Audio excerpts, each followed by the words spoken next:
नमस्कार दोस्तों, राधे राधे। आप सब कैसे हैं? स्वस्थ होंगे, मस्त होंगे और अपनी पढ़ाई को अच्छे से कर रहे होंगे। अपना सेकंड टॉपिक ख़त्म हो चुका है, यानी कि उसके सारे लेक्चर आपको दे दिए गए हैं।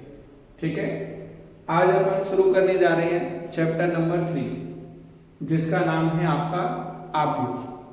यूनिट आपका 3 है। यूनिट नंबर है आपकी 3, आव्यूह। आव्यूह तो बिल्कुल जीरो लेवल से आपको एक एक चीज समझाई जाएगी, इसलिए पूरे वीडियो को ध्यान से समझें, देखें। ये हमारा वादा है कि जो चीज़ें आपको समझाई जाएंगी बिल्कुल प्रॉपर समझ में आएंगी। बस वीडियो को लास्ट तक देखें। ठीक है, तो सबसे पहले अपन समझते हैं कि अपना आव्यूह होता क्या है, क्या होता है, आव्यूह किसे कहते हैं।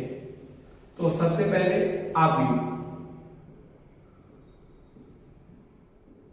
क्या होता है, आव्यूह क्या होता है। तो आव्यूह अपना क्या होता है, तो देखो इधर आव्यूह संख्याओं, आव्यूह संख्याओं या फलनों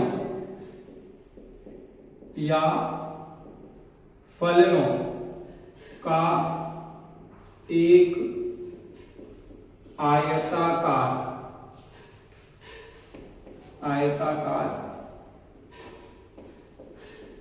क्रम विन्यास।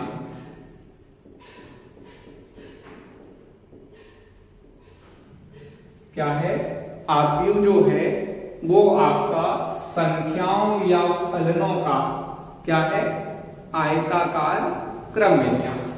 जैसे कि संख्याओं का मतलब है आपका, जैसे कि आपको 1 2 3 10 11 12 13 ये सारे जो नंबर हैं वो आपके संख्याएं हो गई।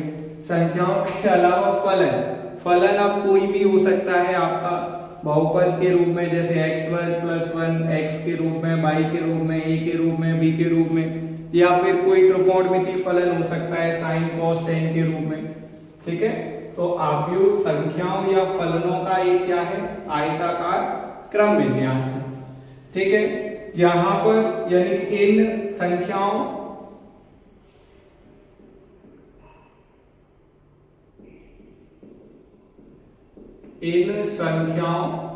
या फलनों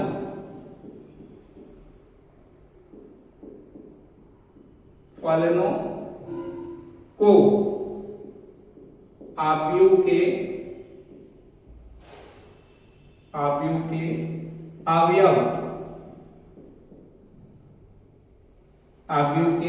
अवयव अथवा प्रविष्टियां कहते हैं। क्या कहलाती हैं आपके, प्रविष्टियां।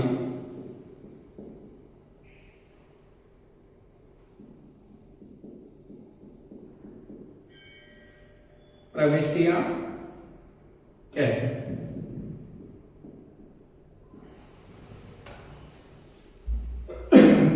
तो सुनो, समझ लो इसको अच्छे से, आपको दोबारा से समझा देते हैं हम, अच्छे से समझो। देखो आपके पास यूनिट है अपना 3, यूनिट का नाम है अपना आव्यूह। आव्यूह क्या होता है, आव्यूह संख्याओं या फलनों का एक आयताकार क्रम विन्यास। क्या है, आयताकार क्रम विन्यास। इन संख्याओं या फलनों को आव्यूह के अवयव अथवा प्रविष्टियां कहते हैं। अब देखो एक एग्जाम्पल से हम आपको समझा देते हैं, अच्छे से समझ में आ जाएगा। एक उदाहरण लेते हैं। एक उदाहरण ले लिया हमने, a बराबर, हमने यहां पर आपको 1 2 3 4 5 6 2 1 6 या 5 कुछ भी रख दो, ये हमने आपके लिए एक आव्यूह रख दिया। जो आव्यूह होता है उसे अपन कैपिटल लेटर द्वारा दर्शाते हैं। जितने भी आपको आव्यूह दिए जाएंगे उन्हें अपन कैपिटल, आपके जो अल्फाबेट होते हैं ए से लेकर जेड तक, उनमें से अपन कोई भी यूज कर सकते हैं और उसे कैपिटल लेटर द्वारा दर्शाते हैं। तो देखिए इस आव्यूह के अंदर ये जो मान दे रखे हैं ये सारे इसके क्या कहलाते हैं? अवयव। क्या कहलाएंगे? अवयव।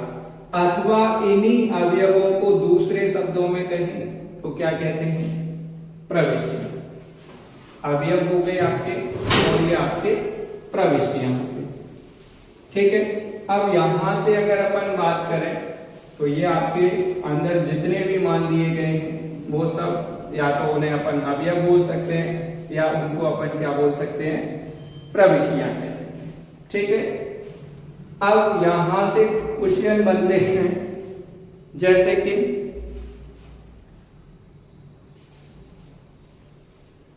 अब यहां से यह आपको समझ में आ गया होगा। इसके बाद अगर अपन समझे यहीं पर, जैसे कि होता है आपका पंक्तियों की संख्या। सबसे पहले पंक्तियां, दूसरा नंबर है आपका स्तंभ, दूसरा नंबर है स्तंभ, तीसरा अगला नंबर है कोटि। क्या होती है? कोटि।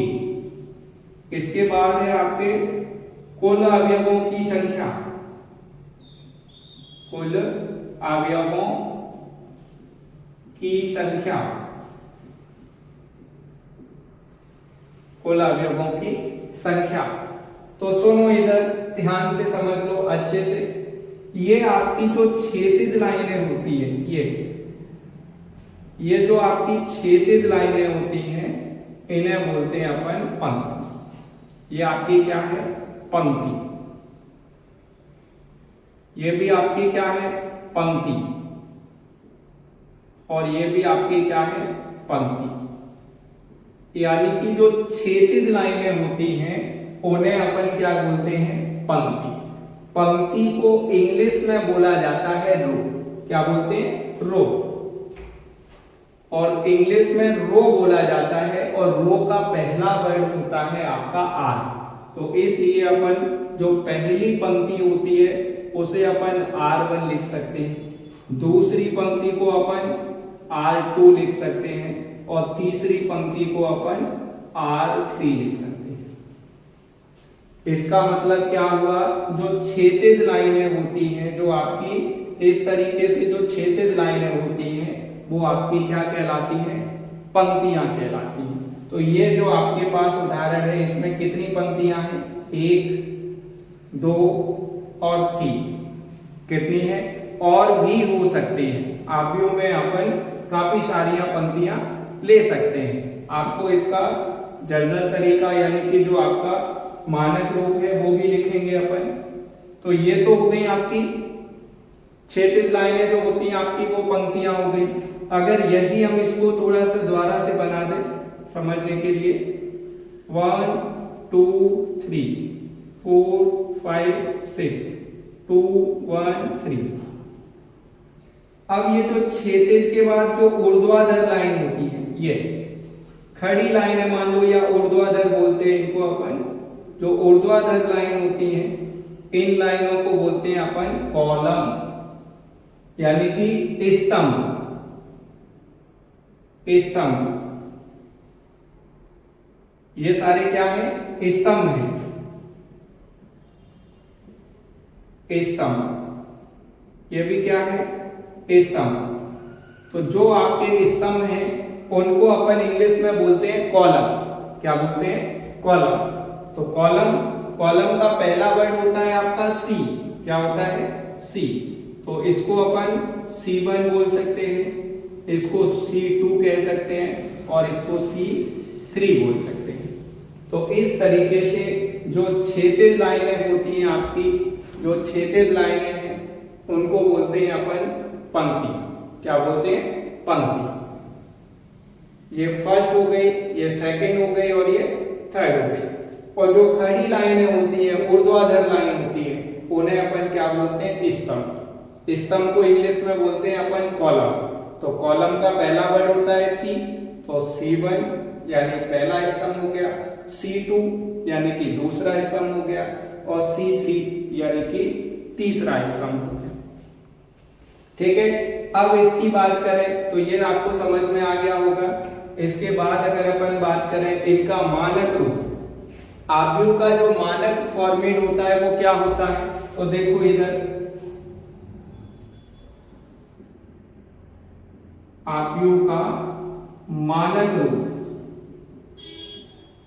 मानक रूप क्या होता है? A बराबर AIJ into M into N। ये बहुत ही इंपोर्टेंट है, मोस्ट भी है आपके लिए, क्योंकि ऑब्जेक्टिव में पूछा जाता है। इस तरीके के ऑब्जेक्टिव में क्वेश्चन पूछ लेता है जहां पर ए आपका आव्यूह है, आव्यूह को कैपिटल लेटर द्वारा दर्शाते हैं, ये इसका अवयव है जिसमें आई जो है वो पंक्ति का नंबर होता है और जे आपका स्तंभ का नंबर होता है। किसका नंबर होता है? स्तंभ का। और यहाँ पर जो एम है उस आव्यूह में आने वाली टोटल पंक्तियों की संख्या, और एन जो है वो आपका टोटल स्तंभों की संख्या। क्या है? टोटल स्तंभों की संख्या। ठीक है, तो इसका मतलब एम जो है कुल पंक्तियों की संख्या, एन जो है कुल स्तंभों की संख्या। और इस आव्यूह की कोटि क्या है? तो आव्यूह की कोटि जो कि है आपकी आव्यूह की कोटि है m इंटू n।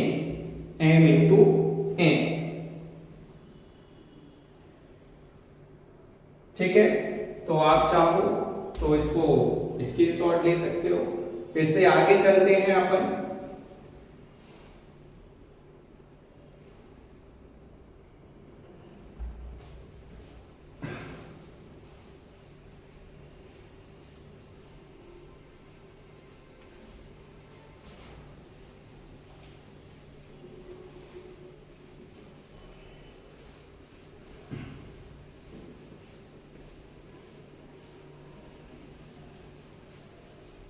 इसके बाद एक और एग्जाम्पल लेते हैं, एग्जाम्पल से ही अपन समझेंगे।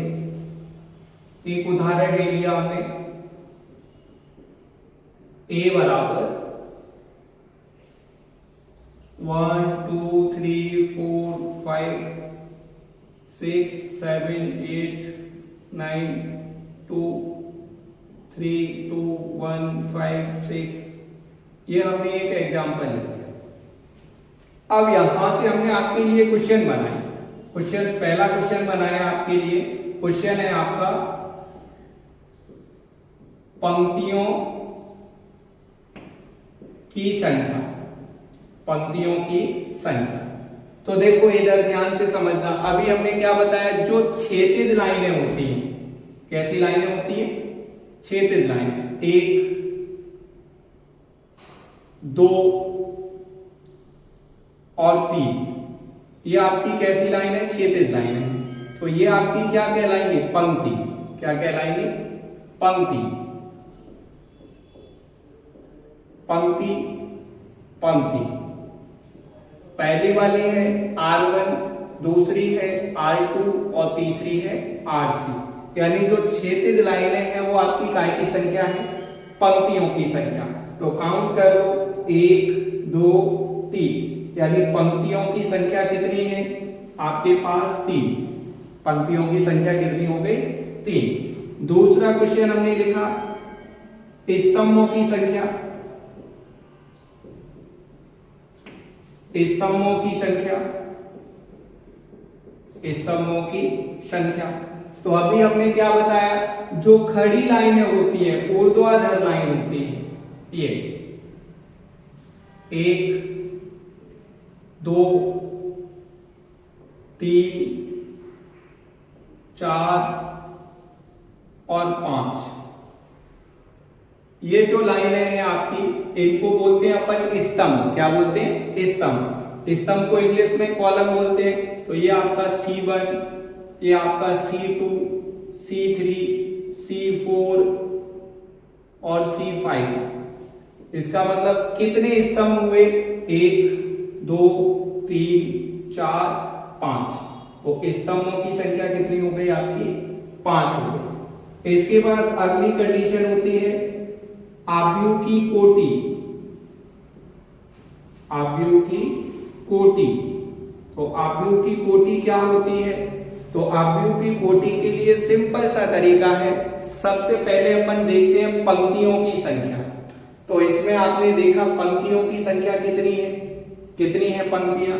तो 1 2 3 पंक्तियां कितनी है? तो सबसे पहले लिख दीजिए पंक्तियों की संख्या, गुणा का चिन्ह लगाओगे और फिर लिख दोगे स्तंभों की संख्या। तो स्तंभ कितने हैं? 1 2 3 4 5। तो स्तंभ कितने हो गए आपके? 5। तो ये जो आपके पास आव्यूह है इसकी कोटि क्या होगी? पंक्तियों की संख्या इंटू स्तंभों की संख्या। तो पंक्तियां कितनी हैं? 3 और स्तंभ कितने हैं? सभी सवालों में अगर आपसे कोटि पूछता है तो कोटि का जो मान होगा वो पहले रखते हैं, यानी कि पंक्तियों की जो संख्या है आपकी वो आपका 3 हो गया और स्तंभों की संख्या है, सभी सवालों में पहले पंक्ति की संख्या गुणा लगा के स्तंभों की संख्या। अगली जो कंडीशन है वो है आपकी 4 नंबर, यानी कि कुल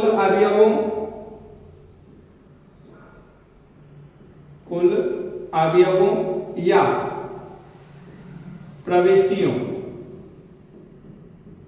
की संख्या। तो जो आपकी कोटि का मान है 3 इंटू 5, उसका अगर गुणा करके रखते हैं अपन, इसका क्या करते हैं? मल्टीप्लाई करते हैं। तो 5 तिया 15। तो टोटल जो अवयव हैं आपके या प्रविष्टियां हैं उनकी संख्या कितनी हो गई? 15। तो या तो इससे निकाल सकते हो या फिर आप सीधा काउंट कर लो, 1 2 3 4 5 6 7 8 9 10 11 12 13 14 15। तो टोटल कितने हो गए आपके? 15 हो गए। तो टोटल अवयव कितने हैं? 15। ठीक है। लेकिन जब आपके पास संख्या नहीं है तो जैसे अभी हमने आपको कोटि बताई थी, तो कोटि में m इंटू n, तो m इंटू का गुणा कर देंगे तो mn हो जाएगा। तो वहां पर संख्या क्या बन जाएगी आपकी? mn हो जाएगी। ठीक है, तो ये समझ में आ गया होगा। इसके बाद जो अवयव जो दे रखे हैं इनका भी क्रम होता है, इनका भी एक नाम होता है। कैसे होता है वो देखो अपन समझते हैं। एक एग्जांपल और समझते हैं जिसके द्वारा अपन समझेंगे। देखिए,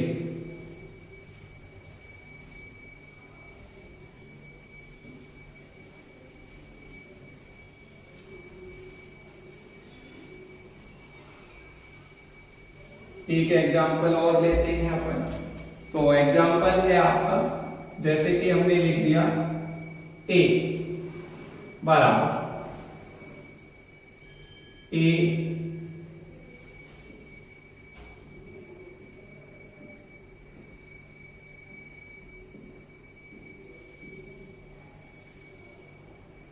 ये रख दिया हमें नहीं मालूम, क्या नहीं मालूम कि ये सारे जो ए रख दिए हैं अभी फिलहाल, क्या रख दिए? ए रख दिए, और हमें नहीं मालूम कि इसमें क्या सिस्टम है। अब सुनो इधर, अब किस ए की बात कर रहे हैं? सारे अभी हमने ए रखे हुए, किस ए की बात हो रही है? क्या मालूम है अपन को? नहीं मालूम। लेकिन जिस तरीके से एक परिवार में जितने भी सदस्य होते हैं उनका कोई ना कोई एक स्पेशल नाम होता है, बिल्कुल उसी तरीके से ये आपका, ये मान लीजिए एक आव्यूह है और ये इस आव्यूह के अंदर बैठे हुए सारे इसके एलिमेंट हैं, अवयव हैं इसके। तो इन सभी को अपन ए रखा हुआ है, लेकिन कोई ना कोई स्पेशल नाम दिया जाता है। फैमिली में जितने भी सदस्य हैं सभी का कोई ना कोई नाम होता है। तो यहाँ पर नाम देने का तरीका बिल्कुल सिंपल है। देखिए, जैसे कि अगर इसकी बात करें तो ये आपकी कौन सी पंक्ति है? ये आपकी पहली पंक्ति है। कौन सी पंक्ति है? पहली पंक्ति है, यानी कि R1। क्या है? R1। तो R1 है तो सबसे पहले 1 1 1 1।